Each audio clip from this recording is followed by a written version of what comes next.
Thanks, Vincent, for this very kind introduction, and also a warm welcome from my side to this webinar. In particular, to those of you who had to get up extremely early or are still awake on a later time than usual. I also would like to thank the CCRI and the BIPM for giving us the opportunity to organize this webinar on small field dosimetry for MR-guided radiotherapy, and to organize this as part of the CCRI webinars. My name is Jacco de Pooter, and I'm working as principal scientist in the ionizing radiation group of PSL in the Netherlands. And I'm also the coordinator of this MRgRT DOS project, which is an EU-funded project on small field dosimetry for MR-guided radiotherapy. The consortium of this project is a collaboration of hospitals working on MR-guided radiotherapy, metrology institutes, and a university. And during the project, we have already been in contact with end users, which are part of our stakeholder community. And in this webinar, the consortium will give an overview of the achievements in the MRgRT DOS project. And more information on this project is also shown on this slide and can be found on our project website. Sonja Surla from DKFZ in Germany. She is a PhD student in physics at the Heidelberg University, and her research is centered around dosimetry in magnetic fields, with the primary focus on the dosimetry of carbon-ion reference fields and small photon fields for MR-guided radiotherapy. She is also contributing to the MRgRT DOS project by providing measurements for small photon fields at an MR-linac. So, hello everyone. Today I will present you a brief overview of MR-linac technology. So, as you already know, the main goal of radiotherapy is to deliver right dose at the right place. And by that, I mean to hit the target and to spare surrounding healthy tissue. And for that, radiotherapy relies on imaging technology. So image-guided radiotherapy improves the radiotherapy outcome by enabling to do imaging just before the treatment or even during irradiation. And according to that, we can adjust the patient position or even adapt the treatment plan. And the main motivation to combine MRI unit together with linear accelerator or LINAC in one hybrid machine that is called MR-linac is to be able to do online adaptive radiotherapy.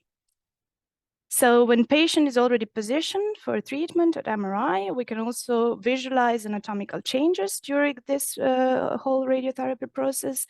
Then we can adapt the treatment, and with this hybrid machine, it's also possible to do beam-on motion monitoring for moving targets, where we can perform gating or tracking of this moving target. Advantages for using MRI is that MRI provide high soft tissue contrast and also no additional imaging dose to the patient. There are two possible configurations of these machines. So there is perpendicular configuration, which you can see here on the left, and that means that beam is in perpendicular to magnetic field direction. And another configuration, parallel or inline configuration, magnetic field and beam are in parallel orientation. So first, let's check parallel or inline configuration. There is Magnet Aurora MR-linac that got FDA clearance in May 2022, but up to my knowledge is still not clinically available. In this case, we have parallel orientation, which means that we also need to rotate, if we want to rotate linac, we also need to rotate magnet, or we need to rotate a patient. There is also Australian project, Australian MR-linac, which invested this both orientation, but still this is a research prototype and not available in clinics. Two commercially available devices, they both have perpendicular configuration, that is ViewRay machine with 6 MV and 0.35 Tesla magnetic field, and Alecta Unity machine, which is 7 MV and 1.5 Tesla magnetic field. And both machines are used for treating patients since 2017. The problem with this machine, if we have them together, is that linac is sensitive to magnetic field, and on the other hand, MRI is sensitive to linac components, so we have to shield them. And there are different approaches how to do that. So in case of ViewRay machine, we have split magnet called also double donut, and in between there is a gantry located in this gap between magnet halves. And also electrical parts of linac are located in this buckets that shield both magnetic field and radio frequency. On the other hand, for Electra Unity machine, we don't have split magnet, but the beam is really going through cryostat with split coils. So we have a bit larger attenuation compared to ViewRay machine. And we have active magnetic field shielded with additional shield coils that produce opposite polarity of magnetic field. And then at this place specific in the middle, we have a really low magnetic field close to 0. And that is where linac is located. And also the whole cryostat is in Faraday cage to be shielded from radio frequency. Then both machines use flattening filter free beam. That means that just flattening filter is removed. So we have this unflattened beam that you can see here on the right. And with this approach, we can have also a higher intensity of the beam and also faster treatment. Then the field is shaped by multi-leaf collimators. These leaves can move, so we can adjust the shape of the beam to the tumor shape. And we can have something really small field size with side of less than, so in case of ViewRay, this is 0.2 times 0.4 square centimeter. And we have a double stack multi-leaf collimators. And in case of Electra Unity, we have single focus multi-leaf collimators in additional jaws. And also we can produce really small field size and go also to larger field sizes, more than 20 times 20 square centimeter. MRI in MR-linac is used for patient positioning and also for treatment planning. These machines have different magnetic field strength. If we have higher magnetic field, we have higher signal to noise ratio, but on the other hand, we also have higher magnetic field effects on dose distribution. That will be, I think, more addressed in further talks. And also what is another possibility is that we can have real-time imaging during treatment with cine MR sequence that can be used for beam gating. So as you can see here, really when the tumor is at a specific position, then we can activate the beam and only shoot when tumor is at that position. And patient can also see that and also actively contribute for example, holding the breath at that specific position, which is really beneficial for treating these moving targets. So let's check also the whole procedure, the whole plan adaptation workflow. First, in simulation phase, patient is immobilized at MR-linac table already, and the MR scan is performed. In case of moving target, we can also perform cine MR scan.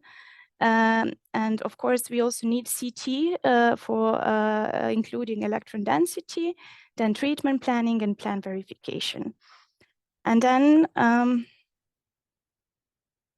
oops, just. And then in the treatment phase, so we have already at the day of the treatment, we do daily MR scan, and then we can do image registration, compare it with MR done in simulation phase. And then according to that, we can do setup corrections by moving the couch of MR-linac. We can do further MR scan for verification, and then account for deformable image registration, check the contours, do dose prediction based on this daily image, and then adapt our plan according to current patient anatomy. Then online plan quality assurance is performed, and in case of moving targets, we can have this definition of gating structure and margins, and finally irradiation. So MR-linacs also come with a few challenges. It is important to acknowledge that we have magnetic fields, so patients who are treated and also staff that are in the room, we need to take care of medical implants or additional piercing, clothing, and so on. Staff always had to be trained to work on both machines, so to work with MRI and also with linac. Room have to be shielded for MRI and for a radiotherapy unit. There is also limited space in MRI bore, so it's a bit harder to position the patient laterally, and the treatment time can be sometimes really long, going to up to 1.5 hours. But still, the main challenge is dosimetry in magnetic field, as this magnetic field will affect secondary electrons produced from photon beam, and this is still a challenge that is being investigated. And also, when we do dosimetry, it's a bit different than dosimetry measurements than doing it at a regular linac. So we need to take care that we're always using MRI compatible devices. Also, positioning of water phantom is a bit different, as we cannot position it inside a bore, but we need to positioning outside at a virtual isocenter, and then to shift it inside a bore and then do additional alignment according to beam and so on. Well, thank you for your attention. I would like to move on to the next speaker in this webinar. And the next speaker, that is Hui Khee Looe from the University of Oldenburg. He is currently the deputy head of the Department of Medical Physics in Weiss Hospital, and he's also a university lecturer and the leader of the research group Computational Methods in Modern Dosimetry at the Karl von Ossietzky University. And his research activities focus on dosimetry under non-equilibrium conditions and development of mathematical models for dosimetry and Monte Carlo simulations. And Hui Khee will talk about detector characteristics, and in particular on the effective point of measurements and how that changed in the context of MR-guided radiotherapy. So thank you, Jacco, for the kind introduction. In this first presentation on detector characteristics, as mentioned, I'm going to discuss about the gradient effect of ionization chambers in the magnetic field and how this can be corrected either by applying a correction factor or by shifting the chamber. So that is by placing the effective point of measurement, or EPOM, at the point of measurement. So at the beginning of our study, we were motivated by the question, does the EPOM along the depth axis change in a magnetic field? And to answer this question, we investigated the following. So firstly, the magnetic field and the depth dependence of chambers perturbation correction factors, especially the gradient or the displacement correction factor. Then, of course, the effective point of measurement in a magnetic field and its field size dependence, especially in small fields. And last but not least, we wanted also to derive clinical recommendations for corrections in reference and relative dosimetry.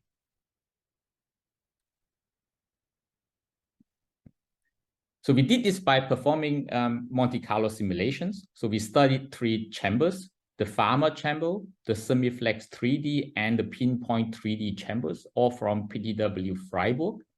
And we use a 6 MV photon beam, and the magnetic field of 1.5 Tesla is oriented along the beam axis.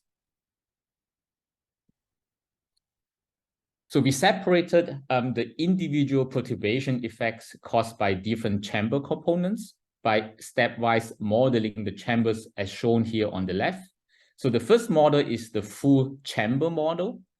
And the second model, we remove the stem, and the third is without the central electrode. The fourth model is without the chamber wall.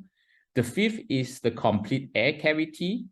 In model number 6, we replace the air with water, but of the same density as air, so the so-called low density water. So we just want to isolate the material dependence in this case. And the model 7 is the water now, and has the normal density of around 1 gram per cubic centimeter. And the last step is a very small water walk, so that gives us the unperturbed absorbed dose to water. So the associated perturbation correction factors are always given by the ratio of 2 subsequent steps, as in this case, so P stem, P central electrode, and so on. And note that the gradient correction is the product of the density correction and the volume averaging. And for each of these models, from 1 to 8, we simulated the depth dose distributions from 4 to 200 millimeter. So on the right, we see exemplarily the curve for model 1, which is the red line, and the full chamber, and for model 8, which is the unperturbed depth dose curve in water. Presented here, for example, are the individual depth-dependent perturbation correction factors for the pharma chamber, for example. So in the built-up region, we observe strong depth dependence for all factors. But after the depth of maximum, all factors can be considered as constant within the uncertainty of our simulations.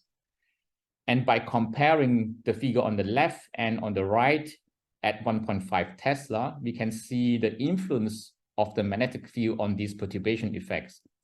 So, and these differences are the reason why we need a magnetic field correction factors, or KB, for the chambers. Now let us look at the numerical comparison of these perturbation factors for all the investigated chambers at the reference depth of 10 centimeter. There are a lot of numbers, a lot to understand here, but for this presentation, we will just concentrate on the displacement or gradient perturbation correction, which is the product, as I mentioned, of the density and the volume averaging perturbation. So in the magnetic field, we can see that the gradient correction factors becomes larger. And in fact, the factors are larger than unity now. So it's larger than 1. And we can also see that this can be largely attributed to the change in the density perturbation. As we know, the trajectories or path length of the electrons are modified in low density air cavity. So this is a very well-known mechanism. In other words, the gradient correction factors also includes this magnetic field influence on the chamber dose response due to the modification of electron trajectories by the Lorentz force within the low density air cavity. So the magnetic field correction factors for the reference depth is given by the ratio of the product of all these perturbation correction factors. So we can show here, for example, for the pharma chamber, we obtain a value of 0.993 that agrees very well with the published literature so far for this chamber for reference dosimetry. And for the smaller chambers, the semiflex and the pinpoint 3D, published results are still very limited for comparison, but as we can see here, the values are still comparably close to unity as the pharma chamber. So the first take-home message here is for reference dosimetry, the magnetic field dependence of this gradient effect is part of the total magnetic field correction factor and does not and should not be separately accounted for example, by shifting the chamber according to the EPOM. But we know that point-wise correction is highly impractical. So the concept of effective point of measurement is still very important in relative dosimetry. And according to this approach, the depth-dependent perturbation effects, as we have seen before, are accounted for by shifting the chamber along the depth axis by delta Z from the chamber's reference point. Therefore, we determine these values of delta Z for all the chambers we investigated according to this approach proposed by Karakov and Tessier by minimizing the deviations between the chamber measurements and the water depth dose curve in a large range of measurement depths. So in other words, we minimize the average dose to air obtained using the first detector model and the water depth dose values using the last model in our simulations. Thereby, the shift of the effective point of measurements, or delta Z, is determined by minimizing this function here above. And here are the results. So we should concentrate on this last row in this table, which is the shift of the EPOM, the delta Z, from the reference point in terms of the inner cavity radius. So without magnetic field, the shift of the pharma chamber is 0.5 times the radius towards the source, as indicated by the negative sign. That agrees actually to most recommendations in dosimetry protocols. But this shift without magnetic field decreases with decreasing chamber radius. For example, for the semiflex 3D, it is 0.35 times radius. And for the smallest pinpoint 3D, it is 0.23 times radius. This behavior has actually been reported previously. Interestingly, now in magnetic field 1.5 Tesla, this chamber dependent shift is reduced. So in fact, we have shown that the relative reduction is almost the same for all chambers, that is around 40%. And this is the second take-home message that I want to present here in the presentation. And the underlying mechanism is presented here below, where the blue lines indicate the trajectories of electrons before entering the air cavity. So left is without magnetic field, right is in 1.5 Tesla. So while the distributions of the entry points are distributed symmetrically along the y-axis and mainly on the upper half of this circle, the electrons are deflected by the Lorentz force in the magnetic field on the right, so that the entry points are now shifted towards the positive y-axis, and we have an increasing portion of electrons now entering from the lower half surface. So as a result, if we can understand that the EPOM will now lies closer to the center of all the reference point of this cavity. So we demonstrated also that by applying these magnetic field dependent shifts we show here in this work, the PDD can be measured with and without magnetic field to better than 1% for all depths from the built-up region down to 20 centimeters. So, but how about small fields? To answer this, we repeated the simulations for pinpoint 3D chamber, which is used for small fields frequently down to 1 centimeter times 1 centimeter. And for the pinpoint chamber, we show that the shift of the EPOM in 1.5 Tesla can be considered as field size independent. So that is 0.13 on average instead of 0.24 times the radius for all these field sizes. So this is actually, from a clinical point of view, a very good news. And this is the third take-home message of this presentation, that this shift can be considered field size independent for in small fields for this chamber. So finally, to summarize, the magnetic field correction factor includes, for reference dosimetry, includes the change of the gradient perturbation due to the magnetic field. And the density perturbation, which is part of the gradient perturbation, accounts also for the change of electron trajectories in the magnetic field within the low density air cavity. The EPOM accounts not only for the conventional gradient effect, but also accounts for the depth-dependent perturbations of other chamber components. The shift of the EPOM, the delta Z, is reduced by approximately 40% in 1.5 magnetic fields and for all investigated chambers. And the shift of the delta Z for the pinpoint chamber has been shown in this study to be field size independent. So we can use the same shift also in small fields. Thank you. The next speaker, that is Yunuen Cervantes. She has earned her master's in medical physics from the National University of Mexico, and she pursued a PhD at Montreal University in collaboration with the National Physical Laboratory from the UK, focusing on detector response for MR-guided radiotherapy beams. Currently, she is a postdoc fellow at the medical physics group at Université Laval, and she's researching plastic scintillators detectors for non-standard radiotherapy beams in collaboration with MedScint company. She's going to speak also about detector characteristics for MR-guided radiotherapy, but in this case on volume averaging. Okay. So yeah, as we know, the magnetic field is the the magnetic field is going to influence the electron motion via the Lorentz force. So the electron trajectory will depend on the medium properties, on how the electron trajectory is going to be modified will depend on the medium properties and also on the strength and direction of the magnetic field. And this is going to also impact the, this is also going to modify the radiation field and the detector signal. We also know that the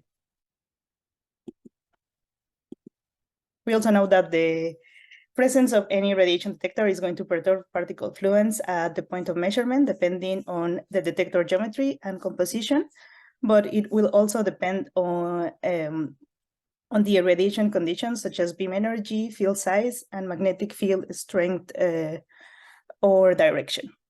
So what I will present here is the results from 2 papers where we aim to provide physical insights on the effects of magnetic field on detector response. In the first one, we calculated detector perturbation factors in MRgRT beams for different field sizes. And in the second one, I will only take the part where we evaluated the magnetic field effect on the electron fluence spectra in different types of detectors. So as we have seen in the previous presentation, we can evaluate we can quantify the perturbation of each of the elements in the detector. We can create a series of those calculations using detector, but modifying its geometry and removing all of the perturbing elements. So in this case, we use the formalism by Bouchard et al.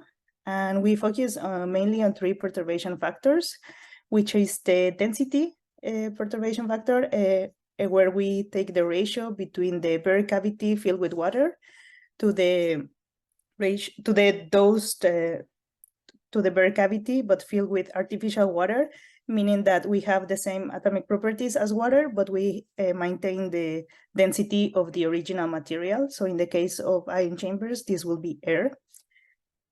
And the next one is going to be what we call the overall perturbation factor, or PMC, where we account for the perturbations introduced by the extracameral components, the medium properties, and the density as well.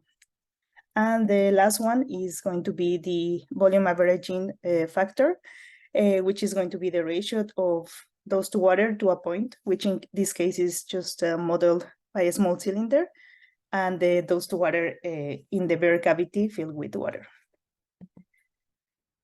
So we perform Monte Carlo simulations using the user code XChamber from EGSnrs. We used the phase spaces provided by Elekta, and we simulated the setup of MR-linac from Elekta as well. And we use field sizes ranging, which width ranges from 0.25 centimeters to 10 centimeters. We model 5 detectors, 2 solid-state detectors. One is a silicon diode, the other one is a micro-diamond detector, and 3 small cavity ionization chambers. And in the model of these chambers, we also model the dead volume region to have accurate collection of charges. So we consider 4 detector orientations. The first one is when the detector is aligned to the photon beam, which is the recommended orientation for the solid-state detectors. And this means that the detector is going to be perpendicular to the magnetic field. In the next 2 orientations, the detector is both perpendicular to the magnetic field, but also to the photon beam. But however, due to the symmetry of the detector, the electrons will be either deflected towards the stem in orientation 2 or towards the tip in orientation 3. And finally, we also simulated the parallel orientation in which the chamber or the detector is parallel to the magnetic field and it is perpendicular to the photon beam. So for the results, so what we'll be seeing in the following graphs is the perturbation factor as a function of field size, and the solid-state detectors are represented with solid lines and ionization chambers with dashed line. And in this case, we were well, this case I will only present one orientation because the results were pretty similar among all of the orientations. So we were able to reproduce the observed behavior that has been established for ionization chambers, where the density perturbation factor increases with decreasing small fields. And once we evaluate the magnetic field, we see a similar behavior, as you can see by that graph where we have the ratio between the density perturbation factor at 1.5 Tesla to that of 0 Tesla. However, we see that there is an important increase in the amplification of the density perturbation factor up to 56% with decreasing field size. So what we see is that for ionization chambers, the density perturbation factor is still one of the dominating perturbation factors in small fields with and without magnetic fields. However, for the solid state detectors, the effect of the magnetic field on P-rho is 1% or less. Which makes sense because the density in air is 3 orders of magnitude smaller than in the solid state detectors or in water. So now moving on to the overall perturbation factors. In the 4 orientations, we see that for the ionization chambers, we still have the same behavior as before, because the density perturbation factor is the one that is setting the trend for this overall perturbation factor. However, we do see that the maximum in this case is around 25%, which means that the other perturbation factors are actually compensating the density perturbation factors. For the case of the solid state detectors, we see that they are more impacted by the presence of the magnetic field, especially at large field sizes. Both in orientation 1, in orientation 2 for the microdiamond, in orientation 3 also we see that there is a constant effect of the magnetic field over all field sizes. And when they are parallel to the photon beam, the effect is smaller and it is constant. And this is probably due to the heterogeneity of the solid state detectors and to the high density material surrounding the active volume inside of them. So now moving on to the volume averaging perturbation factor. So in general, for the 4 orientations, for the solid state detectors and chamber, we see that the magnetic field effect is small, is 1% or less from unity in all field sizes in this case. However, there is only one situation, well, 2 situations. For the spherical ionization chambers, the magnetic field decreases with decreasing field size when we have the orientation 2, which is when the electrons are deflected towards the stem, which is also the region where the dead volume is placed. So it is likely that we are losing electrons due to the increasing lack of charge particle equilibrium in this case. And the opposite behavior is observed in orientation 3, where the effect is actually increasing. So now if we take a quick look at how the electron fluence spectra looks for the ionization chambers, you can see that in these plots, you can see that for the 2 orientations, parallel orientation and perpendicular orientations, we have the spectra for a small field, 1 by 1 square centimeters, and for a reference field of 10 by 10 square centimeters, both at 0 and at 1.5 Tesla. And when we quantify the effect of the magnetic field, which in this case is defined as that equation, we see that there is an important effect of the magnetic field at 1 by 1 square centimeter, especially in the low energy region. When we look at the same magnetic field effect, but when we only have the bare cavity with artificial water, we see the same type of behavior. And once again, when we change the density to that of water, we see a similar behavior. However, we do see some difference in the low energy region, which we see that there are more, the magnetic field effect is more important when we have the low density cavity, which confirms the previous results. And for the electron fluence in the solid state detectors, in orientation 1, we see from the beginning that there are some differences in the 4 cases. When we evaluate the effect of the magnetic field, we see a similar impact throughout the whole spectra. And when we remove all the extracameral components, we see that the magnetic field effect really changes. So in this case, we can really associate the change on the impact of the magnetic field to the presence of the extracameral components. Yeah, and we don't see a major difference between the water cavity and the previous geometry. So in conclusion, we have quantified the magnetic field effect on detector dose response in small fields by isolating different perturbation factors. Solid state detectors are strongly affected by the magnetic field in all orientations, especially in the recommended one.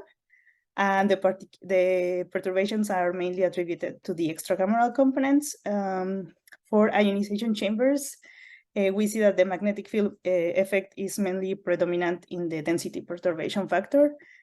And the only case where we see a notable influence of the volume averaging perturbation factor was when we have the spherical ionization chambers in the 2 perpendicular orientations. So thank you. And the next speaker is Ralf-Peter Kapsch from the PTB in Germany. He works in the field of dosimetry of high energy photon and electron beams and has more than 23 years of experience there. In his current position, he is working group leader at the ionizing radiation division of PTB, and he participates in many research projects related to dosimetry for modern radiation therapy. For example, dosimetry for flash radiotherapy or dosimetry for small fields. He's also a member of the German DIN Standards Committee on Radiology, and he's responsible for several national dosimetry protocols. He also supports the IAEA as consultant for several technical reports, and he's currently involved in the update of IAEA TRS-483. And he's going to talk on how to extend TRS-483 to small field dosimetry in MR-guided radiotherapy. So Ralf-Peter, please go ahead. Okay, so good afternoon, everybody. Thank you for the introduction, Jacco. We have learned about a lot of interesting effects up to now, perturbation effects, shift of EPOM.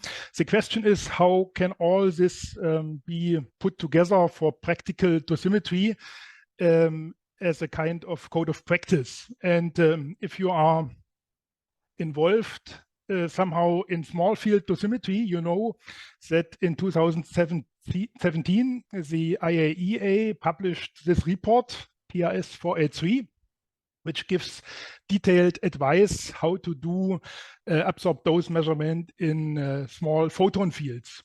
This report, however, does not consider effects of magnetic fields, and so unfortunately it is not directly applicable for small field dosimetry in these MRI-linacs.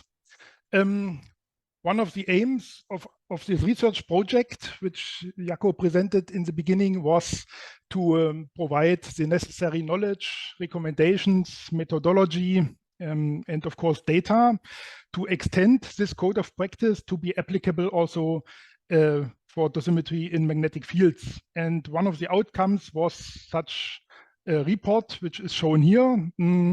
This report follows more or less the structure of TRS-483, and in each section the necessary modifications or amendments are given in order to extend this TRS-483 to small field dosimetry in magnetic fields. It's quite challenging trying to present such a code of practice in 10 minutes. Therefore, I have to concentrate on some issues only. And I will start in showing you some effects of magnetic fields. Yeah, so there are many effects happening in small fields already. In magnetic fields, some additional effects come into play. Then I will shortly discuss small field conditions. The question, is a small field with magnetic fields the same as a small field without magnetic fields? And finally, I will shortly present the formalism which we developed and which extends the formalism of TRS-483 in order to measure absorbed dose in magnetic fields. So let's start with some effects of magnetic fields. If you are doing dosimetry in magnetic fields, you probably know about many of those. The first effect is that the depth dose curves are influenced by the presence of magnetic field. This is shown here. The depth dose curve measured in the same beam, but with different magnetic fields being present. And you see that the depth dose curves are somehow shifted to shallower depths, which means if you measure the dose at a certain depth, as it is usually done, then this dose changes. And this effect, of course, also depends on field size. Yeah, if you trying to measure the dose change due to the magnetic field for different field sizes, then you will observe different effects. And this dose ratio with and without magnetic field is usually called CB. And if you look at this CB factor independent on the field size, you will see that there are large effects the smaller the fields become. Yeah. The next thing is the lateral beam profiles are also influenced by the magnetic field. For large fields, the influence is mainly related to the penumbra region. Yeah, so there's a kind of tilt of the beam profile. And for large fields, the center of the beam where you usually measure absorbed dose is not influenced, just the penumbra region. This changes a bit the smaller the fields are. If the penumbras overlap, then you also observe some influence at the central axis. The dose at the central axis changes due to the presence of the magnetic field. And this, for instance, influences the definition or the measurement of output factors. Yeah, so there is not a unique output factor anymore. The output factor depends on where you measure it. Yeah, in conventional beam, usually the dose maximum is coincident with the beam axis. So you measure the output factor at the dose maximum. In the magnetic field, due to the shift of this lateral beam profile, you get different output factors depending on your measurement position, whether you measure at central axis or whether you measure always at the beam maximum. Yeah, and last but not least, also the response of dosimetric detectors are influenced by magnetic fields. You probably have seen such a picture already. This shows the change of the response of different types of ionization chambers independent on the magnetic field strength. And you see that the change of response depends on the type of detector. It depends on the orientation of the detector with respect to the magnetic field and so on. And the question, or one of the questions in this research project was, is there also a field size dependence on this detector response? Okay, before we come to the formalism, I will shortly discuss what is a small field. If you look in TRS-483, there are 3 conditions for a small field. We will start with the second one. The second one is linac related. And it says that you have a small field if you have partial occlusion of the source by the collimating system. This means if you close your collimator until you occlude parts of your spatially extended source, then you have a small field according to the definition of TRS-483. The third condition is related to the detector, which you use for dose measurement. It says if the beam dimension becomes comparable or smaller than the detector size, then you have to obey these volume averaging effects. And again, you have small field conditions. You see those 2 conditions are either related to the linac or to the detector which you use, and they are not influenced by the magnetic field. Yeah, so the source occlusion does not change depending on the magnetic field, and the detector size does also not change with a magnetic field. But there is the first condition, and this is beam related. And it says you have small field conditions if you lose lateral charged particle equilibrium on the beam axis. This means if your field becomes smaller than the average range of secondary electrons, then you have small field conditions. And in TRS-483, this is quantified by the ratio of absorbed dose to water to collision kerma to water. And this ratio has a equilibrium value in small fields. And as soon as this ratio starts deviating from this equilibrium value, then you have loss of this lateral charge particle equilibrium, and then you start with small field conditions. This is without magnetic field. And in the project, we investigated what happens if you switch a magnetic field on. Some investigations by VSL calculated this ratio by Monte Carlo methods. These colored lines are just the same lines as here, more or less to guide the eye. But you see these squares and these circles. The squares are this ratio without magnetic field calculated for an Electra unity machine. And the circles are with the magnetic field of 1.5 Tesla. And you see that there is a slight deviation. It's not dramatic, but it seems that with magnetic field, small field conditions start already at slightly larger field sizes. Yeah? So without magnetic field, you get deviations from this equilibrium value around 2.5 centimeters. And with magnetic field, it starts already deviating well for 3-point-something centimeters. But it's not a large effect. So it seems that with magnetic field, a small field stays a small field, also with magnetic field. Okay, let's come to the formalism. In case you don't know the formalism of TRS-483 in detail, don't worry. The important point is that it's a two-step process. Yeah? In the first step, you do reference dosimetry in a so-called machine-specific reference field, which in the best case is identical to a conventional 10 by 10 centimeter radiation field. And for these MR-linacs, which Sonja presented in the beginning, this is the case. They can realize these conventional reference fields. And the second step is then a relative measurement. In this second step, you obtain or you determine this so-called field output factor. And if you have this field output factor and this dose under reference conditions, then you can calculate the dose in the small field, which is called a clinical field in TRS-483. That's in principle the formalism. So again, a two-step process. The first step is the typical usual reference dosimetry, as it is also given in TRS-398, for instance. The symbols are called a little bit differently here, but you have a calibration coefficient, which is determined in a beam quality Q0 used at calibration. You have to determine your chamber reading or your detector reading in the beam of interest. And you have this beam quality or beam conversion factor, which corrects for the change of response of your detector between calibration and measurement beam qualities.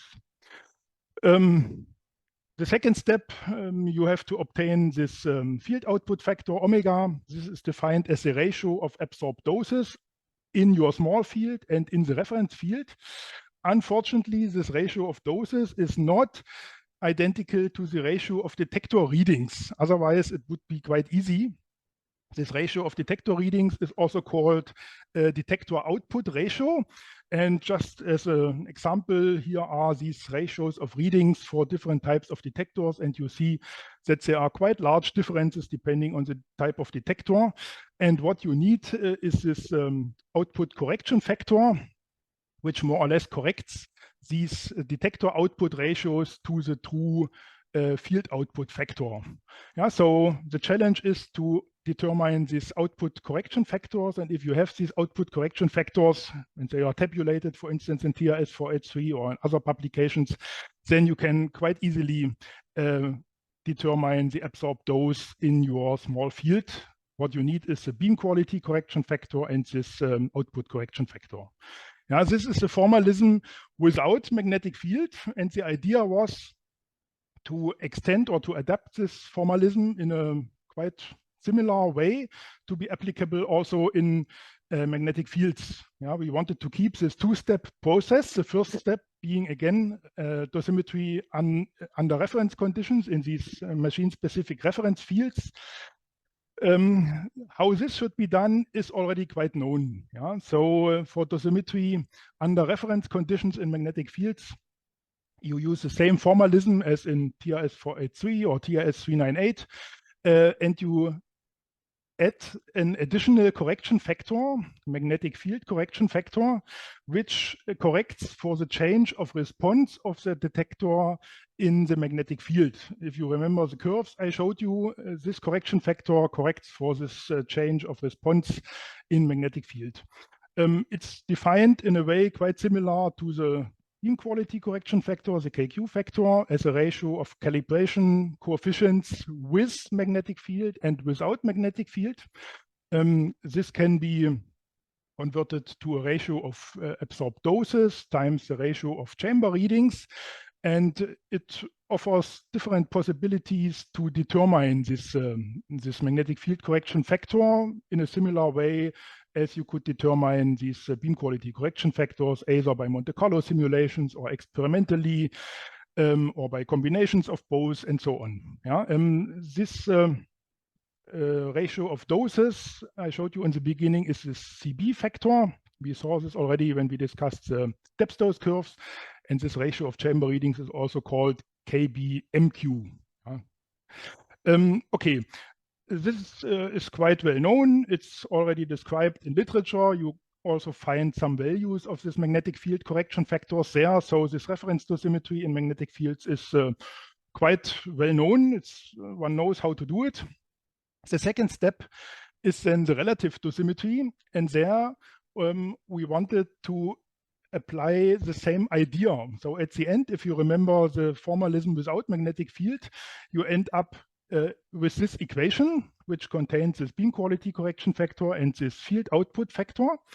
And the idea was to add another correction factor, which is very similar to this one here, to this magnetic field correction factor, with the exception that this green correction factor is valid for the small field, for the clinical field.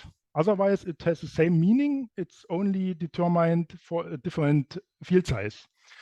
So, and if you have this outcome, you can somehow reverse engineer the formalism.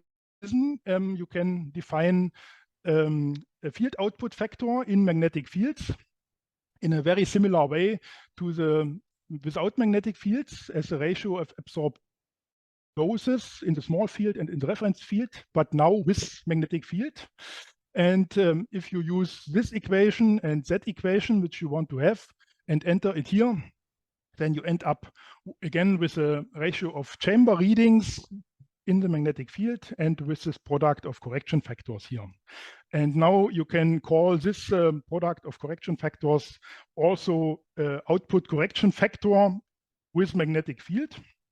And you see that this output correction factor with magnetic field is a product from the output correction factor without magnetic field and these two magnetic field correction factors.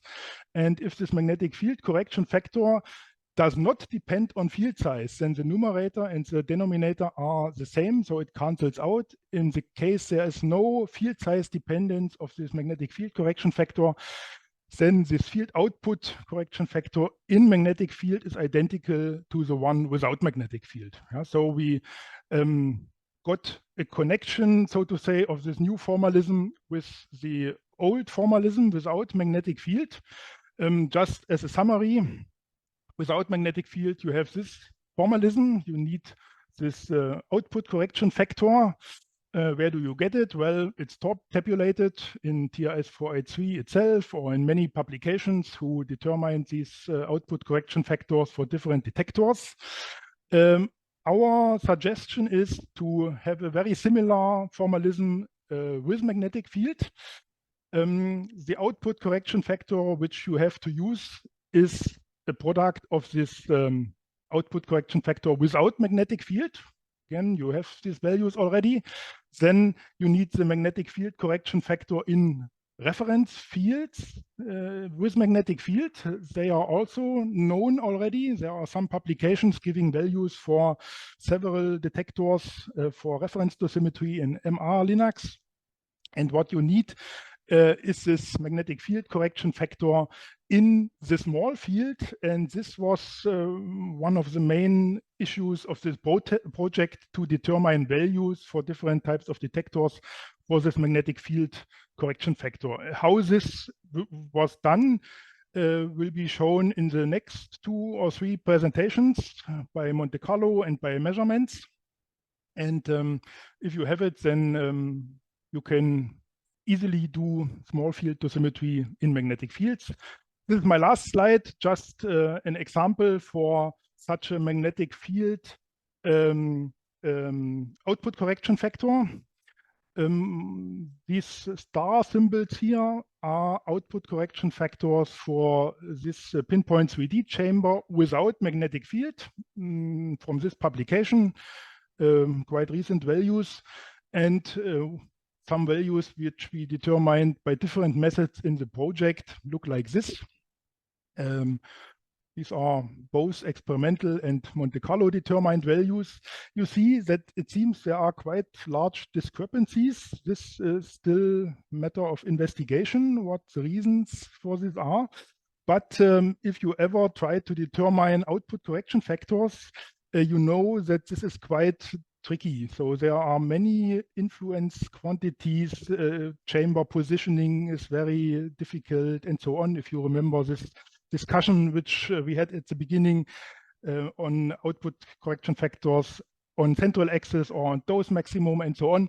So there might be some reasons for these discrepancies, but it's more or less the uncertainty which one can expect for these values here. Okay, yeah, that's it mainly. In the next 2 or 3 presentations, you will see how these output correction factors can be or were determined. Ilias Billas from the National Physical Laboratory in the UK. He's a senior scientist and he has worked there since 2012. And his main research interests involve the radiation dosimetry, Monte Carlo simulations and measurements for advanced clinical radiotherapy, applications of highly innovative approaches in cancer treatment. And he has been involved in several research activities and collaborative projects, including the lead of work packages in the last 2 MPO projects on the development of traceable measurements and methods for dosimetry of reference conditions of small static radiation fields in MR-guided radiotherapy. And we will talk about the Monte Carlo simulations of detector-specific output correction factors using EGSnrs. So that's actually a very nice presentation, Ralf-Peter, and actually you're giving me the stage actually of explaining some of the potential discrepancies actually that we see on the output correction factors in the presence of magnetic field. So I'm just moving on my presentation, and this is the outline. So a bit of background and talks about how the Monte Carlo simulations can contribute to code of practices and how we can use the experimental facilities to support simulations of the determination of the output correction factors in MR-linacs. Then I'm going to move on the experimental setup that we have at MPL, and then talk through about the beam and detector model validation, show some results and future work. Monte Carlo simulations play a major and increasingly actually important role in accurate radiation dosimetry, which includes the characterization of physical properties of beams and of radiation detectors.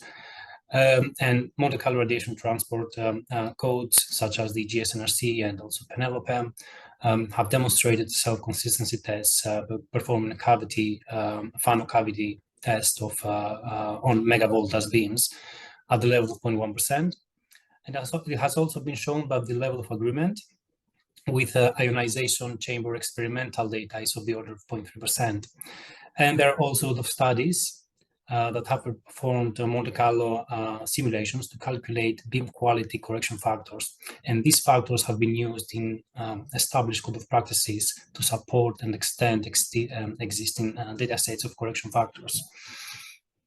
So how the experimental facilities can support Monte Carlo simulations. So the advantage of using experimental setup facilities is that we can test the limits of a Monte Carlo code to calculate output correction factors in the presence of magnetic fields that we're interested. So we can have a setup that are not possible in an MR-linac. And for example, the easiest and most important is that we can switch off the magnetic fields, but also we can have a range of strengths different magnetic fields. And one could investigate the radiation field characteristics, the detector response for on and off axis conditions, and determine detector properties, such as the volume averaging and the effective point of measurements that were presented previously. So these properties are needed for the determination and application of output correction factors in MR-guided radiotherapy. So here is a quick recap of the formula that was very well explained from Ralf-Peter previously in order to determine the output correction factor in magnetic fields, which is essentially the calibration coefficient in clinical field size divided by the calibration coefficients in specific reference field size. So in the case of the Monte Carlo, the only difference is that the signal that would have been acquired in the measurements is substituted with the dose to the air volume in the chamber cavity. So moving to the experimental setup, so at 10 PL, we have an electromagnet which was set up in our Elekta Synergy machine. And we operated it with a flattened 6 MV beam energy. So it has a fixed height with the center of the pulse coinciding at the machine isocenter.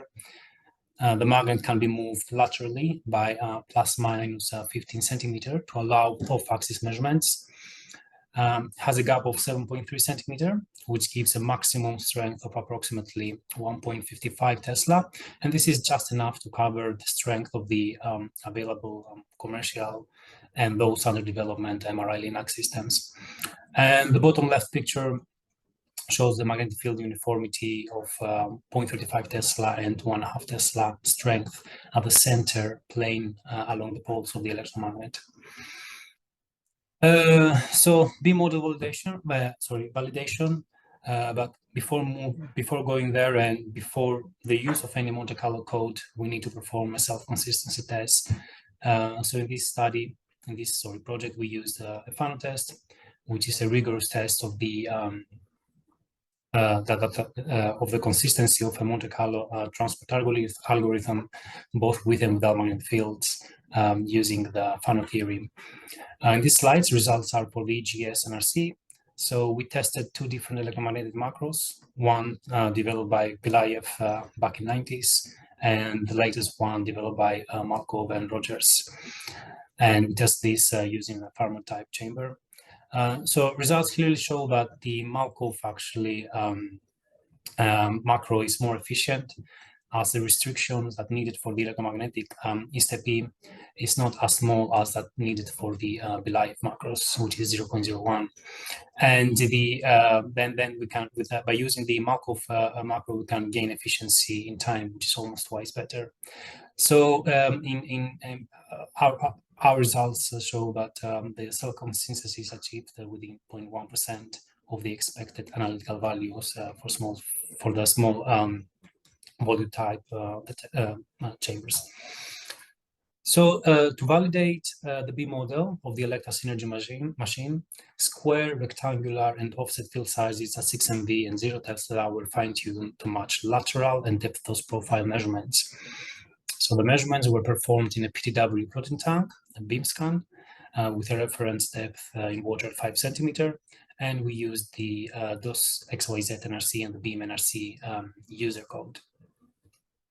So this slide shows a selection of square, rectangular, and offset field sizes, validating the B model. So you can see a very good agreement between the calculated and the measured data in all three plots. And this was the case with the rest of the field sizes used in this project. Moving on to the detector model validation. So in this slide, we can see the setup for the Monte Carlo simulations of the detector response, which was performed for two different types of detectors, a macro-diamond and a pinpoint 3D, both PDW. So the macro-diamond was orientated parallel to the radiation beam, and the pinpoint 3D both parallel and perpendicular. And both detectors were perpendicular to the magnetic field, and they were set up at 5 centimeter depth in water. Simulations were performed at the central axis, but also at the maximum detector response to 0.35 Tesla and 1.5 Tesla. The energy was 6 MV, and field sizes were squared, rectangular, and offset. And the direction of the current, the direction, sorry, of the current in the coils of the electromagnet was either reverse, meaning that the electrons, for example, in the cavity of the ion chamber, are pointed towards the tip, and forward. But in this case, the electrons are pushed towards the stem of the detector. So for the detector response simulations, we use the EGS chamber user code. The tail detector models were built by the blueprint, which were provided from the PDW for both microdiamond and pinpoint 3D. For the pinpoint 3D, the dead volume was defined based on console simulations and excluded from the scoring volume. And we also applied appropriate variance reduction techniques to make the simulations more efficient. So here we can see the detector model validation, which is based on the comparison between Monte Carlo and experiments from a PDW microdiamond and a PDW pinpoint 3D detectors. So the plot shows that the differences between the calculated and the measured data for the 0 Tesla, 0.35 Tesla and 1.5 Tesla when the detector is orientated parallel and perpendicular to the radiation beam. And when it's positioned at the central axis, and the maximum response of the detector, and for both for square and rectangular field sizes. So in general, for field sizes equal or larger to the 2 by 2 centimeter square, the agreement is good, and it's within plus minus 1%. For field sizes which are smaller than 2 by 2 centimeter square, the discrepancies are large. For example, for a 1 by 1 centimeter square, the range of discrepancies is from 4 to 7%. So these unusual discrepancies between the Monte Carlo and the experimental data for field sizes of 1 by 1 centimeter square could be partially actually attributed to the intra-type detector variation. And for that reason, the detector intra-type variation of the pinpoint 3D and the microdiamond was investigated by radiating several same type detectors on the central axis with different field sizes. And the investigation was also included we also include actually in the investigation a rotation of the detectors about their axis at different angles.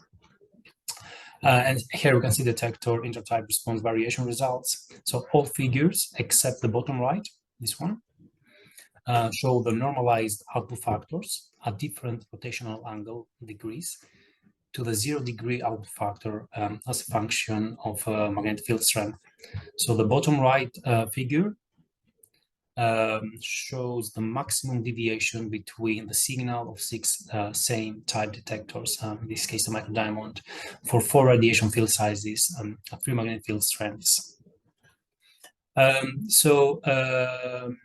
The maximum deviation between the output factors at different angles for the pinpoint 3D detector can be as much as 4% for the parallel beam when the detector is oriented parallel to the radiation beam, and when it's perpendicular, this is about 0.5% and below.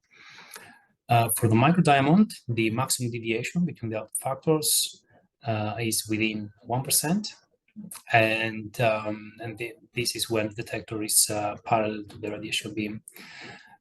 For the maximum spread between the 6 same type microdiamond detectors is 1.4% at 0.35 Tesla. But although it's not shown actually on these graphs, I have to know that repeat measurements in the perpendicular orientation, which includes the resetup of detectors, show deviation between the detector signal of the similar order as shown in the pinpoint 3D. When it's oriented in parallel orientation, especially for the 1 by 1 centimeter square field size. So perhaps actually, if more rotational angles were included, possibly comparable discrepancies could have been captured in the perpendicular orientation as well.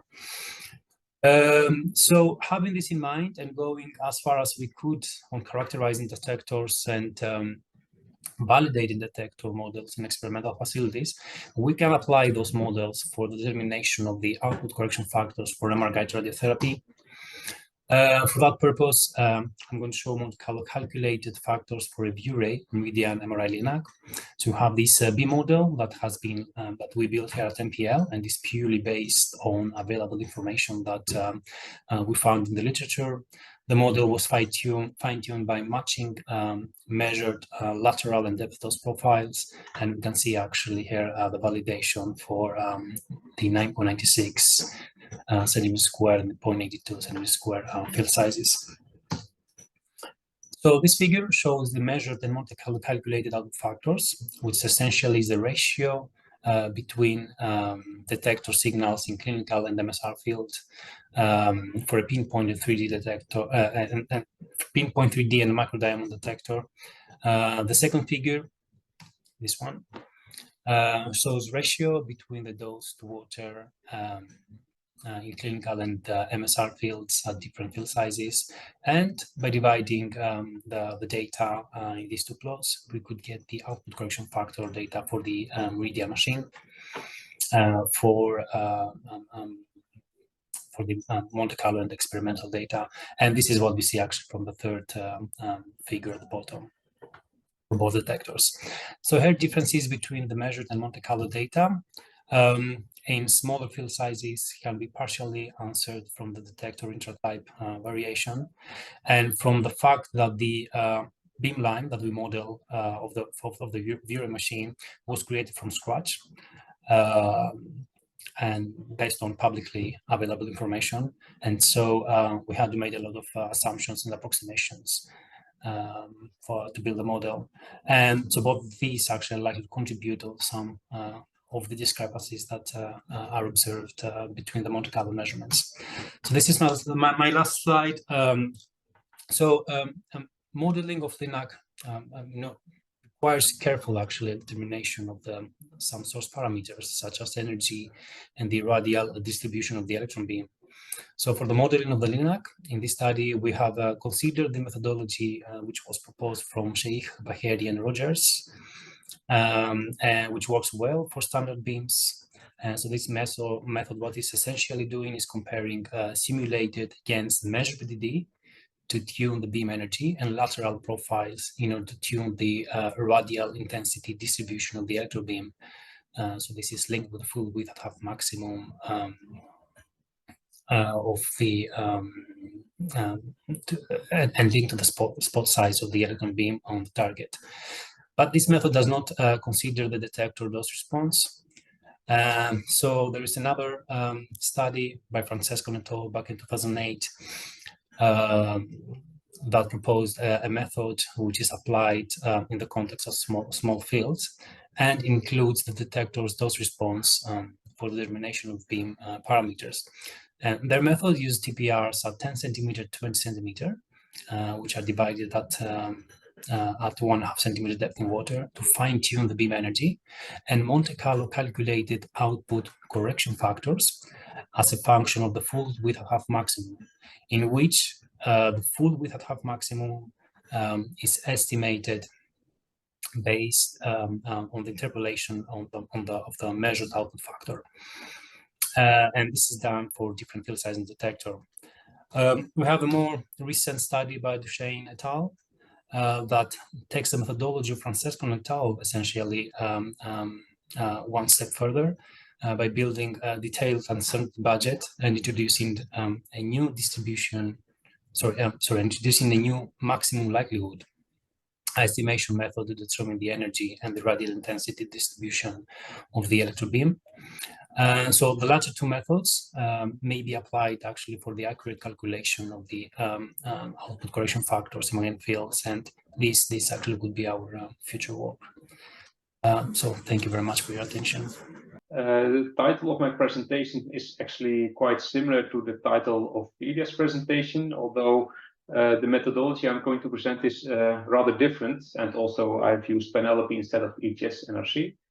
To explain you the difference, I have a slide of equations which might look familiar to you if you have followed the presentation of Ralf-Peter. Basically, this is the TRS-483 formalism for doing small field dosimetry. And that formalism uses the corrected reading of a detector, the calibration coefficient of the detector in a beam quality Q0, a KQ factor, and a so-called output correction factor as a function of equivalent square field to determine the dose at the central axis of a small clinical field. And to measure the output factor, you actually take the ratio of the dose in a small clinical field compared to the dose of the on the central axis of the reference field. And that is then given by the relative output factor, which is the ratio of these readings. And also, in addition to that, the output correction factor. So basically, this is the formalism of TRS-483. If we then move on, like Ralf-Peter explained, to magnetic fields, as is the case for MR-linacs and MR-guided radiotherapy, you have to add this KB correction factor, which corrects for the presence of the magnetic field. And here I have assigned this KB as a function of the equivalent square field. And there's also then the KB for the reference field, or the MSR, the machine-specific reference field. So if you then calculate the output factor, you end up with a multiplication of the ratio of readings, the ROF, or the relative output factor, the output correction factor with no magnetic field present, as given, for example, by TRS-483 data or other data, and the ratio of KB factors. So that is the ratio for the clinical small field and for the reference field. So the output correction factor in presence of magnetic field, that is then the product of the output correction factor without magnetic field and this ratio of KB factors. And in the remainder of this presentation, I will call this KB norm. If you a little bit get desperate from all the subs and superscripts, the only thing you have to look at are the colors. In the remainder, I will use the purple color for the KB norm factor, which is then the factor you have to add to the output correction factor of the TRS-483 data. So the purpose of this work was to calculate output correction factors for small field dosimetry in MR-linacs, that is with the magnetic field present, using existing output correction factors determined according to TRS-483, that is without the magnetic field present. To determine the KB correction factors, we have developed a model in Penelope 2014 with the magnetic field implemented. And we did that based on the geometry and materials defined in the manufacturer blueprints for two detectors, a pinpoint ionization chamber and a diamond detector. For the ionization chamber, we determined the sensitive volume as the cavity volume minus the dead volume, and the dead volume was determined in a similar way as shown by other presenters by using a finite element model of the electrical field inside the cavity. We've used the phase space files of the Electra Unity machines for field size between 0.5 and 10 centimeters, and based on that, we did all the calculations. For each KB factor, we actually did 4 simulations. So 2 simulations with the detector present to score the dose to the sensitive volume. Here it's assigned by dose to the cavity, but it's a sensitive volume, so the cavity minus the dead volume. And that was done with the magnetic field present and without the magnetic field present. And similar thing we did for no detector present, but in that case we scored the dose in a voxel on the central axis of the beam, and that was also done with magnetic field present and without magnetic field present. We combined the results from all these simulations and according to this equation to end up with the KB factor, and this was done for all the different field sizes investigated in this study. A typical set of KB factors you can see here on the right with the red dotted points, and they are here given as a function of the equivalent square field size.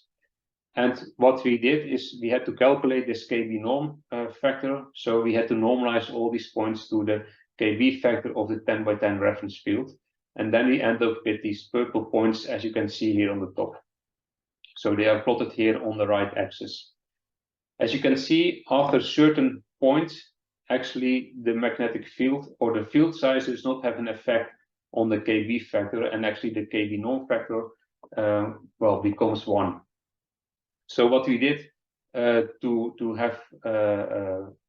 fit the data, we applied a linear fit to the KB norm data for all data below a threshold field size.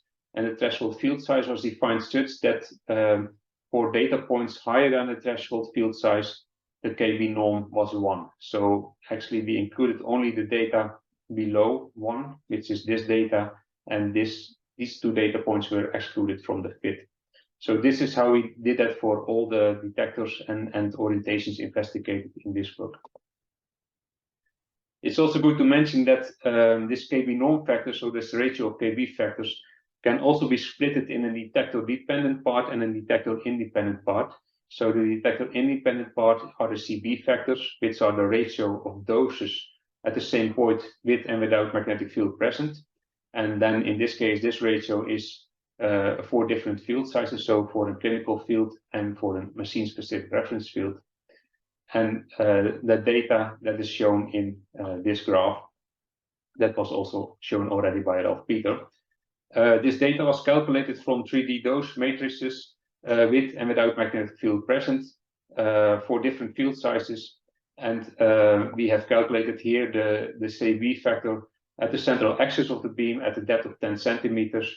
But you can also calculate for other voxels if you want to, for example, calculate the CB factor for the maximum point of the dose profile, which could also be used in the formalism of TRS-483. One thing to remind you here is that you can see that after a certain field size, you can see that the CB factor becomes rather constant. So that is about field sizes larger than 3 centimeters, which suggests that above these field sizes, the magnetic field does not have a big impact on the CB factor or on the dose on the central axis.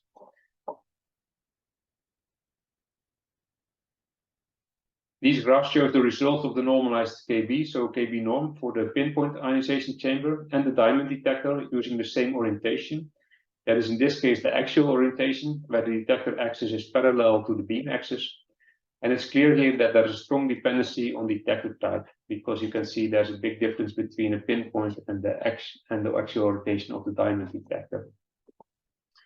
In addition, you can also see that the threshold field size is larger for the ionization chamber than for the diamond detector. And actually, this suggests that the impact of the magnetic field on the output correction factor is negligible for a broader range of field sizes for the diamond detector than it is for the pinpoint ionization chamber. Here we see similar results, but then for 2 other orientations of the pinpoint chamber. And we see here that well, for the perpendicular orientations, which is the orientation where the magnetic field is perpendicular to the detector axis, is also again completely different from the parallel orientation, where the detector axis is parallel to the magnetic field. In both cases here, the detector axis is, the detector axis is here perpendicular to the beam. So that in contrast to the actual orientation from the previous slide. To determine the output factor, we have measured relative output factors in a clinical MRL Unity in Utrecht. And that was done with 2 detectors, which were also used in the Monte Carlo model. So that is the diamond detector and the pinpoint detector. The measurements were done for 4 orientations, the same orientations as you have seen in the simulations. And the measurements were carried out for field sizes between 0.5 and 10 centimeter in that range. We also measured the 3D dose profiles with the diamond detector, and from the dose profiles, the equivalent square field was determined as the 50% level in presence of a magnetic field. These measurements were carried out with and without magnetic field. Without magnetic field, only the axial orientations were measured and not the perpendicular and the parallel orientations. And the output factors were calculated from the relative output factor using the formalism I explained in the beginning of the presentation. We've also drafted the uncertainty budget for these measurements for the determination of the output factor. And we included there the uncertainties for the relative output factor, which is then from the variance on the measurement signal. And we assigned also a type B uncertainty which takes into account the positioning uncertainty of the detector on the central axis. We also assigned the uncertainty on the output correction factor that was based on the dataset we've used. We've used the dataset from Kazaradal for medical physics in 2019 and 2020. And the uncertainty on the KB norm factor actually came from the uncertainty on the fit we have made for all datasets.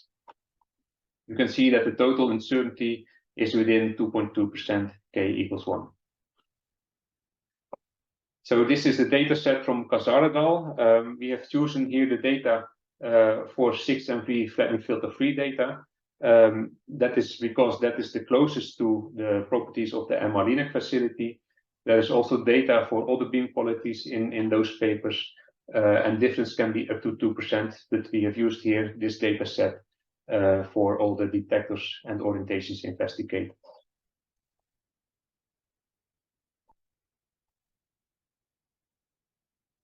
These slides show the results for the output factor and the relative output factor measurements in the MR-linac without magnetic field present. Here, the relative output factor is the uncorrected data, so no output correction factor, so not applying TRS-483. The difference showed that the output factor using the correction and the output correction factors results in differences between both detectors that are within 2%, while if you don't correct for that, you get differences of more than 10%. This actually shows that the output correction factor data set we've used from Kazaradal works for this type of detectors in an MR-linac, and is a good approach to use as data for an MR-linac. In this slide, you can see the data when the magnetic field is present. On the left-hand side, you see that here we have applied only TRS-483 as it is, so we did not apply the KB norm correction factor. And on the right-hand side, we applied it according to the formulas I explained in the beginning. What is plotted here is on the y-axis the uncertainty of each of the difference of each point with its average, and on the x-axis you see the differences plotted, so the delta parameters. So the delta was calculated as the difference of the output factor with the average output factor for each field size. So, for example, for a 1x1 field, we've calculated for all the 4 data sets the difference between the value of that data set with the average over the 4 data set. What is also plotted are the k equal 1 and the k equal 2 lines. So these are the green and the blue lines. So data points outside these lines actually are data points which are for which the uncertainty is not consistent with the difference measured from the average. As you can see, when there is no correction applied for the KB norm correction is not applied, then you can see that you end up with an inconsistent data set. While for the data sets where the corrections are applied according to the formulas we've shown, you can see that the data is consistent, at least on the level k equals 2, and for most of the points also on the level k equals 1. To conclude, a method to calculate output correction factors for MR-linacs was developed. The method is based on existing data for output correction factors for conventional linacs and an additional correction KB norm. KB norm, and therefore the output correction factor in magnetic fields strongly depends on detector type and orientation, and the validity of the method was demonstrated by the consistency of measured output factor data using the simulated KB norm data in combination with the data for output correction factors of Kazaradal. The uncertainties we achieved were smaller than 2.2% for field sizes between 0.5 and 2 centimeters. So thank you for your attention.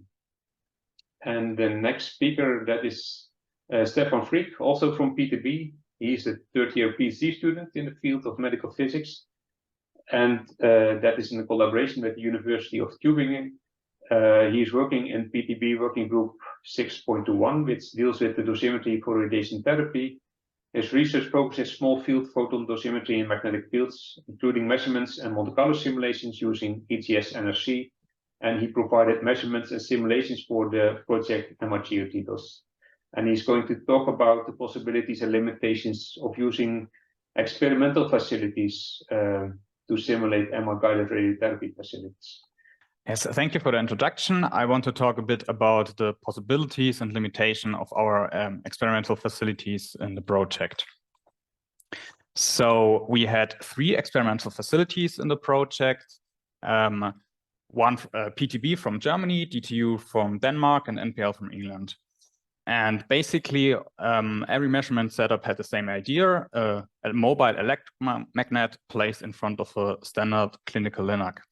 And because of technical reasons or by choice, we all had slightly different parameters, for example, SSD or beam quality. But the biggest advantage of the setup is that we now have a clinical linac where we can change the photon energy, because normally a clinical linac has at least 2 or 3 photon energies. And also we can change the magnetic flux density dynamically to a maximum of, let's say, 1.5 Tesla. And also, obviously, we can turn the magnetic field completely off. And this is important because the MR-linacs, for example, the Unity or the Meridian, already have different beam qualities. And to consider this, we have to change, for example, the magnetic flux density. Also, we can really investigate the general behavior of the correction factors better. Okay, a typical example, what you can do if you want to investigate the correction factor in more detail is to really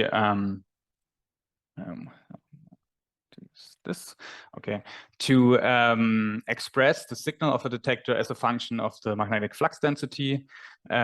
So you just change the magnetic flux density and look what happens with the signal.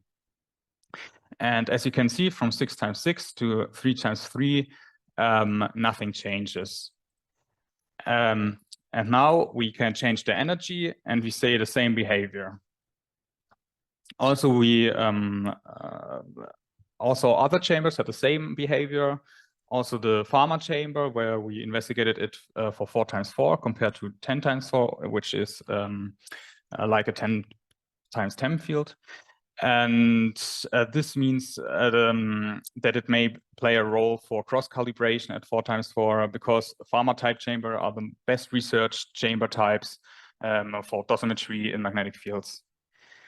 To get to the final correction factor, you actually need to know the absorbed dose to water, which Jacco explained earlier today as well, which I calculated with Monte Carlo. And as you see, 0 Tesla and 1.5 Tesla is the same, and then it differs for field sizes smaller than 2 × 2.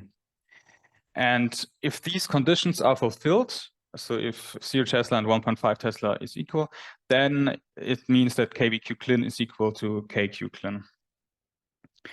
Okay, let's look at the real data from the Ampere project, where we calculated output correction factor from different facilities, which you can see on the left side. We have data from, for example, NPL, PTB, VSL or from literature, which was calculated from Hui Khee Looe. And then we can calculate a fit according to TRS-483. And compare it to the TRS-483 data, which is, of course, without a magnetic field. But what my slide before means that there is a cutoff, basically, where these 2 correction factors are the same. And yeah, it's not interesting. There are 1 in this case, but so we now know that there's a certain field size where we don't need a correction factor for the microdiamond, which is the case without a magnetic field and also with a magnetic field, which I think is a very important result. Now I will briefly go over some other things that we can measure with the experimental facilities. For example, the energy dependence of output factors with and without a magnetic field.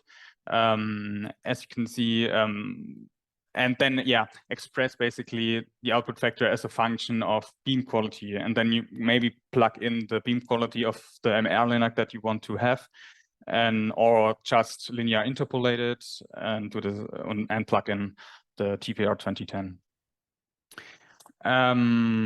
Also, I think it's very nice if you want to check if the equivalent square field size formula in magnetic field works, then you can not only measure that, but also compare it to 0 Tesla to really know your baseline of your experimental setup. And yeah, the result was basically that it works. Yeah, also what Ilias also described, you can investigate intertype variation very well in the experimental setup. So I actually have the data for a reference field condition for the pinpoint 3D, which was a question before. And also I have data for the microdiamond, and NPL did, I think, the same research as well. And so we have for 1x1, so I compared the data to 4x4, and we have a standard deviation of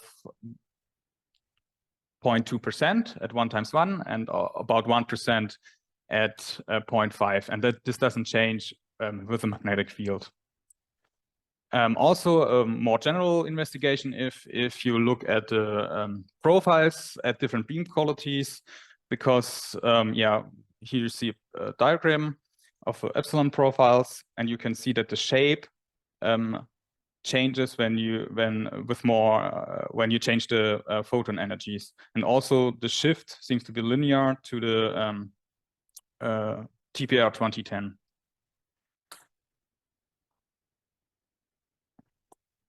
Yes, and all other things that were investigated were, for example, angular dependence of output vectors, which was already explained by Ilias, and correction factors of plastic scintillators, which Claus will explain in the next presentation.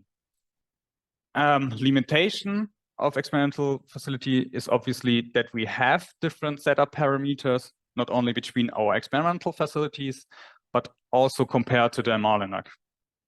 So when we want to make it very clean, we have to investigate if these different parameters have an influence and if we have to correct them. Also, we cannot measure parallel to the magnetic field lines because of the limited space. But yeah, I would say in a small field dosimetry, that's not that big of a deal, because 50% of the chambers also you would position parallel to the beam axis, because this orientation you should measure your profiles. And if you want to determine the maximum, yeah, this orientation is preferable. Also, yeah, we can change a lot of parameters and measure with a lot of different parameters, but that is very time consuming. So it's just not realistic to measure everything with every energy and every magnetic flux density. So you have to limit yourself anyway. So I think the best way to find out is if the data is usable to the MR-linac data is to just compare the relative output vector to a real MR-linac, which was done here.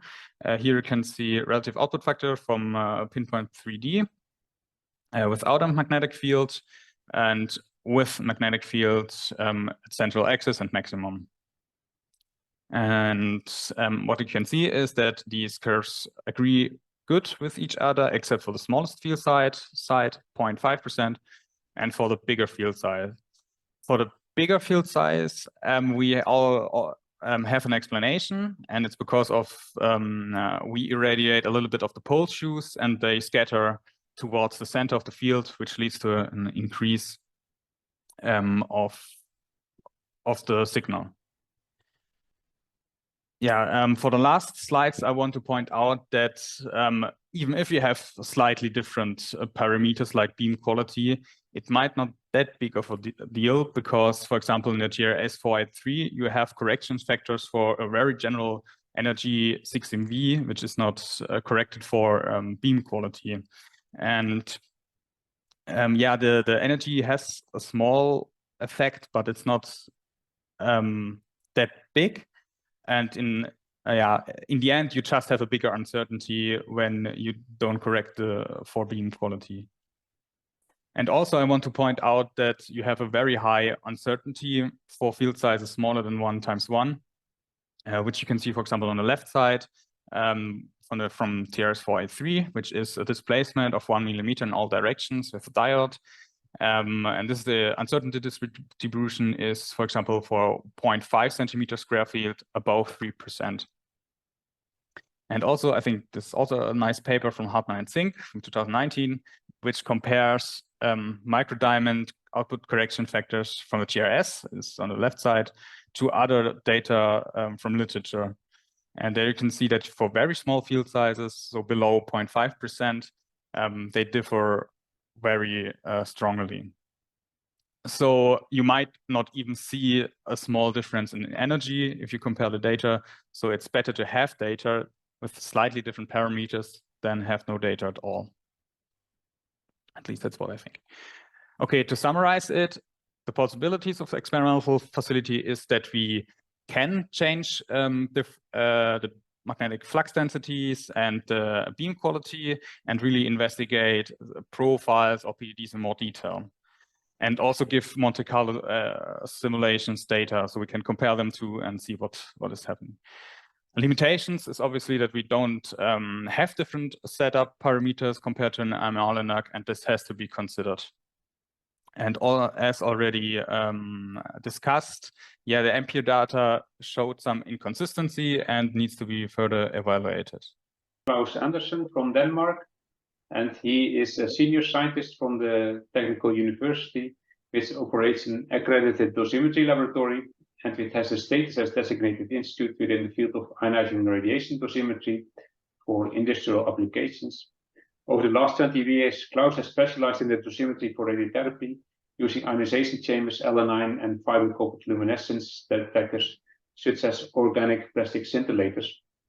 Over the years, Claus has worked closely with the Danish hospitals, and he has taken part in several research projects supporting the development of the IAEA Code of Practice for Small Field Dosimetry, TRS-483, and the revision of the TRS-398. And he's going to talk about the performance of scintillators in the presence of magnetic fields. So, Claus, the floor is yours. Thank you very much. Can you hear me and see my slide? Thank you. Yes. So scintillators, the reason that we all really love scintillators is here. That's because when you look in TRS-483, you will find that if you take your detector reading ratio for an output factor measurement, you have to multiply by 1. And that's essentially because scintillators are so water equivalent that they become perturbation free. And the other reason, which I'll just mention briefly, is also they have really nice time resolution, which kind of is not important for small field measurements in this project, but in more general application for MR-linac, it's kind of interesting. The main application is for short-term. I mean, it's not like reference dosimetry. It's always short-term measurements. Let me just see. I confused myself. Yeah, it's always relative dosimetry and it's always short-term. Ding, ding, ding. And there's this with multiplying by 1 that I like to raise a flag a little bit. So we have this 3-step dosimetry model here, 3 boxes. The first one is you have your beam, you now put energy or dose into your detector's active volume. So this is the energy absorption step. This is what we can do with cavity theory, with Monte Carlo modeling, etc. This is where we multiply by 1. But we have 2 other steps. And the second step is from this energy deposition in the detector, we get a signal, the signal production. If this was your ion chamber, it will be your W. For the W is pretty damn constant. That is not the case for scintillators. They quench. Low energy electrons will produce less light per dose than high energy electrons, and like the threshold is like around 100 kilo electron volt. Temperature is also an effect on this. And the last step is the signal detection. So even though you have a signal, like in your ionization chamber, you may have created charge, but you need to detect it, but you have recombination. So that's where these corrections are. For the scintillator, we have this problem of seeing the light from the scintillator itself. this problem, I mean, to see that you have to get rid of some other light. That is, there are light sources, and there's this when you irradiate the fiber cable with your scintillator, you produce this stem signal. Also, the fiber cable will change with dose, so it will. That's why it's always like short term, because gradually the calibration of your detector will go down with dose. And there's also some issues. What part of your fiber cable do you irradiate? So there's some attenuation of the fiber cable of the spectral distribution. This is especially the way you calibrate it, that there are some consequences of. Now, this quenching, you could think that is only something with protons or KV X-rays, but no. We think that basically for field output factor measurements, we think there's a correction of around 0.6% from I can't remember if it's a 1x1 field, but definitely a very small field to 10x10. And likewise, if you wanted to use your scintillator for KQ measurements to measure the KQ for your ionization chamber, you would have an uncertainty or a correction for this reason, the quenching of like 2%. And again, it's because the fraction of low energy electrons will be different when you change the field size or when you change your beam. Yeah. Now there's this about magnetic fields. So will that also change the signal production? And I think you will all say yes, because it's well known from high energy particle physics that they produce more light when you have a magnetic field on. However, there have been at least 3 studies, and they are cited here, that have looked into the specific application of having a scintillator and an optical fiber cable for like radiotherapy dosimetry, that have looked into this issue. And all 3 studies have actually seen an effect, but no one has really nailed it, I think, and said, yeah, it is for this reason, it's this light yield problem. And the reason is that when the magnetic field is changed, for example, in an electromagnet setup, will the dose also change? This is something we know much more about now, but what we didn't know, for example, 10 years ago in 2013. Also, the stem signal changes with magnetic field. Do we correct, perfectly for that, or is the reason we see perhaps a change in magnetic field yield just because we are unable to correct for the stem? And likewise, there was this with the temperature. So that's our setup. And so here we have the electromagnet. We can go to 0.7 Tesla. It's transverse magnetic field, as Stephan Frick was just talking about. So we have the true beam here. We work a little bit extended distance, and we have 10 centimeter between the pole shoes. That's where we have the small water phantom. That's our scintillator. The field, of course, is transverse. It means if the electrons follow the same path as the photons from the accelerator beam, essentially we will have a Lorentz force that is either up or down, depending of the polarity of the B field. Now, if we take the signal from our scintillator and fiber cable here, because the fiber cable is always exposed also, then we get an optical spectrum like this. So you can see there's something in the green, and that's because, or there's a big peak here in the green, and that's because it's a green scintillator. It's a BCF 60. There's also a blue component in this scintillator. It's not so pronounced, but it's there. And then this black curve, that is the stem signal, so to say. So what we will normally see is just the red. Now we have to like resolve everything. And now we cannot just get the green. I mean, the spectrometer cannot, or the monochromator cannot just give us, the signal from the scintillator itself. It stands on like the top of the stem signal. I'll show you some examples here. So here we have totals. Here we have 0 Tesla. Here we have 0.28 Tesla, and now you can see a red and a blue curve, I hope. And this is when we switch the polarity of the B field. And here we have the 0.7 Tesla. And here we see more difference. If we jump to the panels with the stem, we see how the stem signal is going up or down, depending if we go to negative or positive field, because where the stem is high, it's because we are putting electrons into the fiber, which is vertical in a vertical position or perpendicular to the beam. Now, if you look at the estimated green component, and if we call the green component 1 without magnetic field, you will see that it looks like there is like a 4% extra amount of green light when we have a magnetic field on. And it doesn't matter if it's positive or negative polarity. So we think we can really correct for the stem signal, so to say. So yes, we see a clear effect of the magnetic field at the order of 4% for 0.7 Tesla for this type of scintillator material.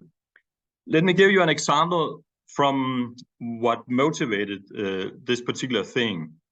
And so here we have our beam, the perpendicular scintillator with the cable and all that. And here we have 0 Tesla, and we did a vertical scan, and we have this fairly symmetrical beam, and we call the maximum for 1.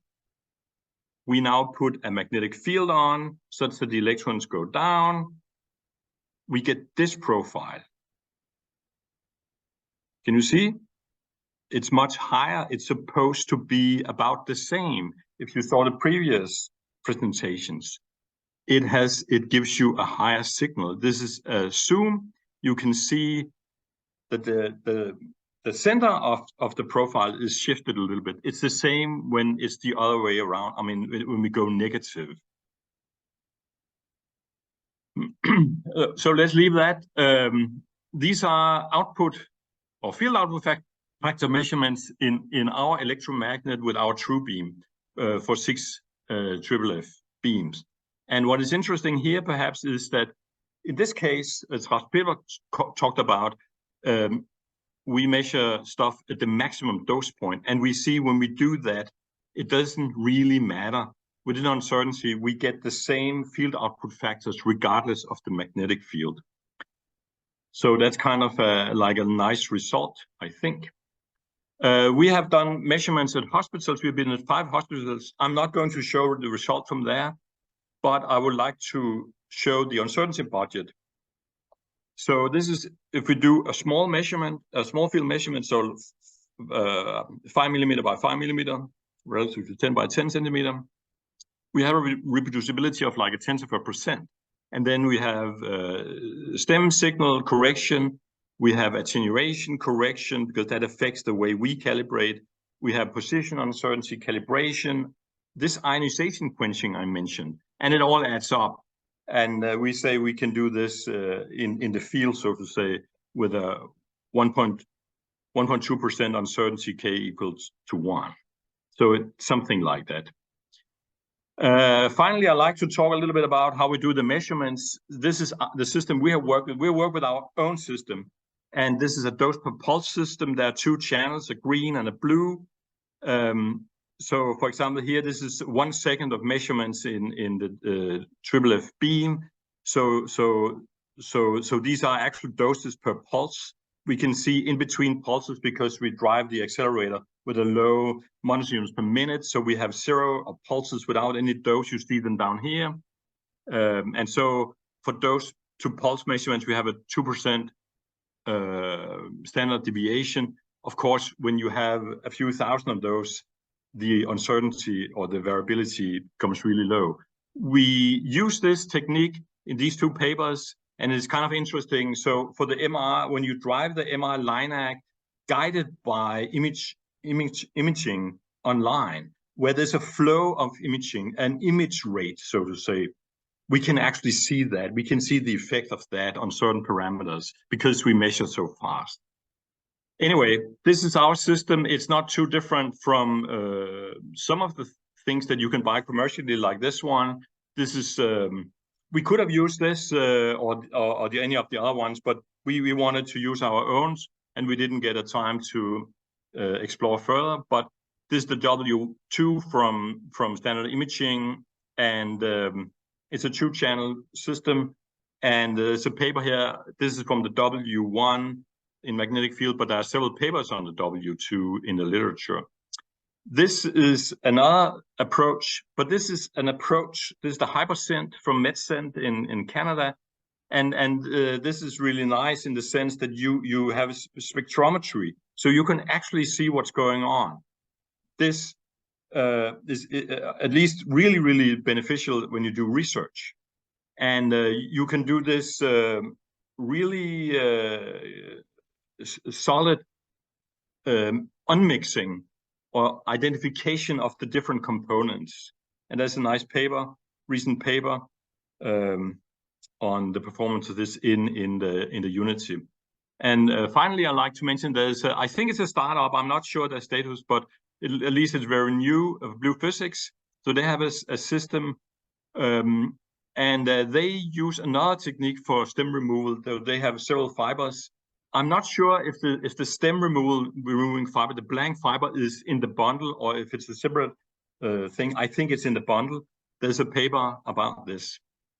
So that's what I wanted to say on essentially. So the conclusion is that we see for the BFC 60, we see a significant change in light yield with magnetic field.